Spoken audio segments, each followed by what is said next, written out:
హల్లెలూయా. ప్రభువైన యేసుక్రీస్తు నామమున అందరికీ నా హృదయపూర్వక వందనాలు. అవకాశం ఇచ్చిన, సాక్ష్యం ఇచ్చిన చెప్పడానికి అయ్య గారికి నా వందనాలు, దైవసేవకులకు నా వందనాలు తెలియజేస్తున్నాను.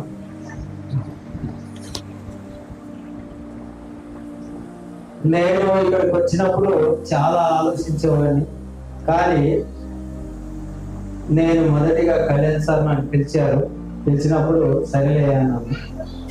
ఇక్కడికి వచ్చినాక వాక్యం చెప్పేటప్పుడు ఏమైందంటే, వాక్యం విషయంలో నాకు ఒక అద్భుతం జరిగింది.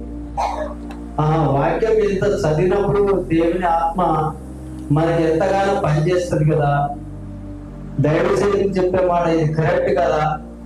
ఎక్కడికి వెళ్ళిన ఈ విషయం ఎప్పుడు వాక్యం నేను ఈ విధంగా వినలేదు. ఒక 2-3 అంశాలు మాట్లాడతారు, ముగించేస్తారు.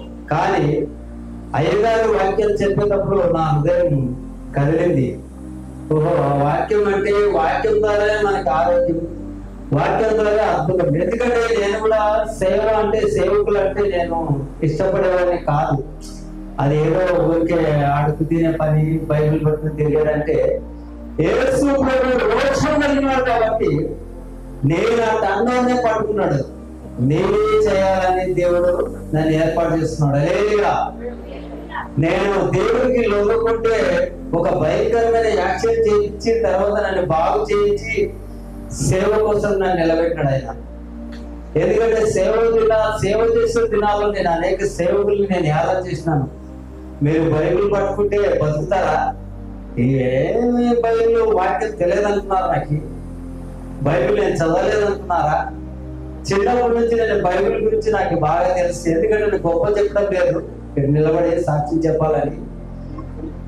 దేవుడు జీవం కలిగినాడు. ఆయన మాటలు మనం విన్నప్పుడు, ఆయన వాక్యం చెప్పేటప్పుడు అభిషేకం నా మీదకి వచ్చింది, నన్ను ముట్టింది.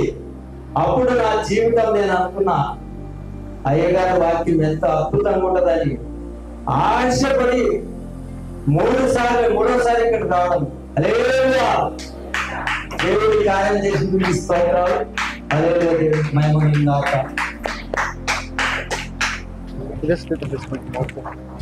ఇదే మౌత్